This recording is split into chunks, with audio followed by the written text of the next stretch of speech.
Good day, beautiful soul family, and welcome back to Miracles Beneath the Surface. All the honor and all the glory and praise goes to our Heavenly Father in Yeshua's name. Beautiful soul family, it's so important to have a relationship of your own with Yahweh and King Yeshua HaMashiach, Jesus the Messiah. In this world, they do so much about, well, I know this person, so this is my in person. It's always about riding the coattails of somebody else for the good and the bad, meaning because my father did this or my mother did this, I should be doing it. But when we're having a relationship with our Heavenly Father, it's about Him and you. It's not about anyone on the left. It's not about anyone on the right. It's not about your friends. It's not about your family. It is about you. Because in the end, the righteous and the unrighteous will be in front of the judger, the true judger. Okay? So, an account in the Bible that we can glean from this is in reference to Abraham. Now, what's so interesting about Abraham, and this could be even an eye-opener, is that Abraham's dad was an idol maker. Okay? He was an idol maker and an idol worshiper. Try to make that make sense. But Abraham wasn't. And God Almighty told Abraham, leave your family. Leave your friends. Now, mind you, one thing our Heavenly Father did not tell Abraham to do was to bring Lot. As we continue to look into the scriptures in reference to this account, Lot and Abraham had to go their separate ways. And Lot, when he, really, based on the perception, it really says a lot about a person. You see, our Heavenly Father is our provider. And as we continue to go into our journey, we understand that even when nobody helps out, our Heavenly Father is our provider, and He will always make a way where there's no way. Hallelujah. And even in the midst of knowing that in itself is a testimony. That in itself is a miracle. Beautiful soul family. So when Lot, Abraham said, look, you go one way and I'll go in the opposite direction. Hallelujah. See, there are times where our Heavenly Father will say, leave the situation or leave this graphic area. Our Heavenly Father told Abraham, leave behind the friends and family. Okay? Not bring somebody.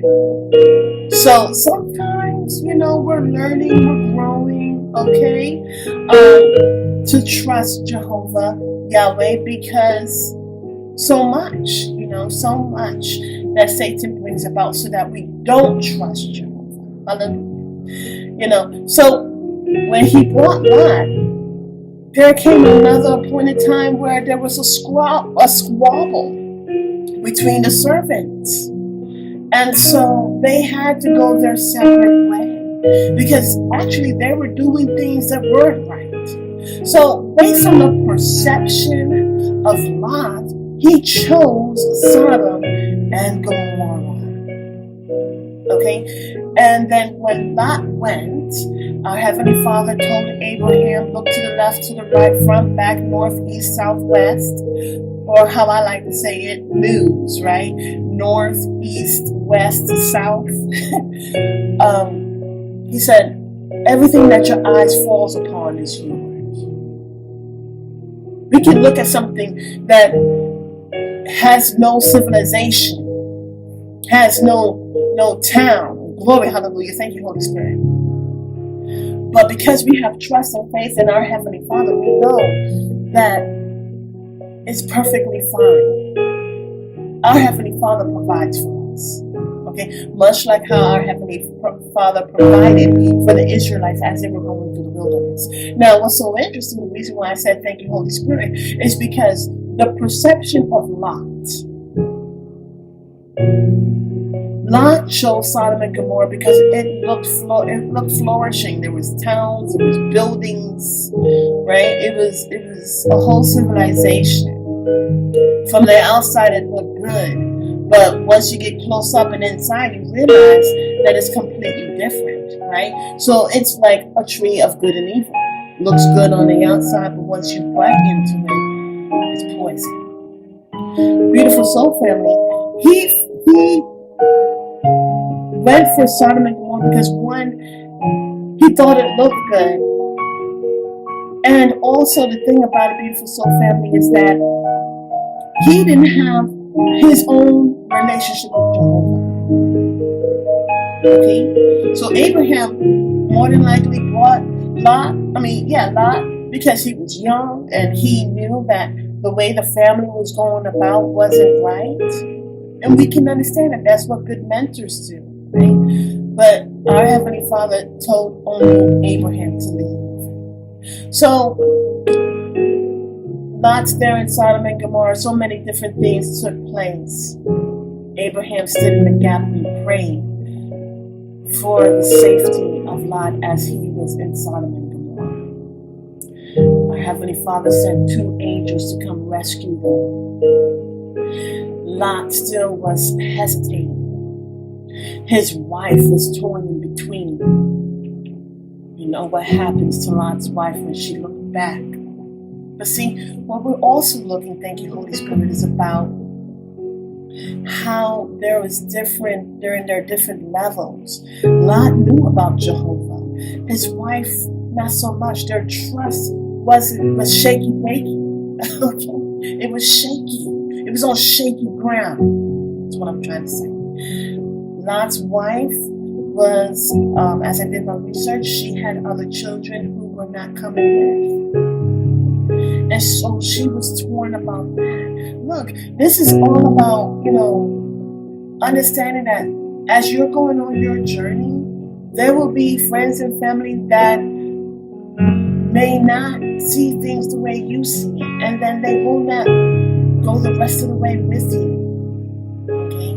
And so this is why we have to understand the beauty of our journey. We would like to collaborate, right? We would like for other people to join us. But truth be told, each child of God has their personal relationship with Yahweh. Their personal time of where they get healing. The personal time where they have peace of mind. Personal time where they get empowered. Personal time where they're truly coming to be current in their relationship. Current to receive the gift that only God Almighty, Jehovah Yahweh, can give. He gave His only begotten Son so that we can have salvation. And it's that salvation is what we need that salvages us out. I was going to do like a little art type deal, and it's about the rubble. There's rubble all around. But there's only a beacon of light pulsating. And maybe I'll show it. And it's like God is looking around and all He sees is trash. But then He sees the beacon of light. The pulsating light. And that's what salvation is to a degree. It helps us to keep living, to keep thriving, to keep beating, to keep moving, to keep shining our light in the midst of the dark, to keep shining our light when things go bad, to keep shining the light. Okay? And so, Lot did not have a strong relationship. His wife was torn in between. And so the angels had to grab their hands and do something totally phenomenal. Take them out of Sodom and Gomorrah. They took them into a place of safety and told them to go to the mountain. Now Lot stated that he didn't want to go to the mountain because he was not going to survive. You see, that shows about his trust in Jehovah. That look, our Heavenly Father sent angels and did something phenomenal and took you out. That in itself is a miracle. So with that understanding, we shouldn't, I want to say we should, as if I was there, but he should have seen Jehovah as, you know what, Father, thank you so much. You brought forth these angels to save me. I can go to that mountain. I will survive because you're my provider. But he was still in that mind frame that he was when he saw Sodom and Gomorrah to begin with. He saw civilization. Lot said, let me go into this little small area over here. Okay? Zoar, which means little. He didn't have enough trust in Jehovah after all of that to say, you know what? You're telling me to go to the mountain, I'm going to go to the mountain. You're my provider. You saved my life. He was still carrying things instead of letting God have complete control. So, you know, Abraham's relationship was completely different than Lot's. And this is why we have to understand for ourselves. Listen, my relationship has got to be on point. This is the most important thing of my life. Because without it, I won't have it. And it's not going to be my friends. It's not going to be my family. It's going to save me. Beautiful Soul family, may this message help you to see so much more about our Heavenly Father and the importance of us and us about you. Trust in Jehovah Yahweh. Trust Jehovah Yahweh and King Yeshua HaMashiach. It's about you. You know, it's so interesting because Yeshua asked Peter, who do you say I am? It's not about whoever's around you. It's not about the other disciples. It's about you. Who do you say I am? Who am I in your life? Beautiful Soul family, to our next message. Have a beautiful and wonderful day. God bless.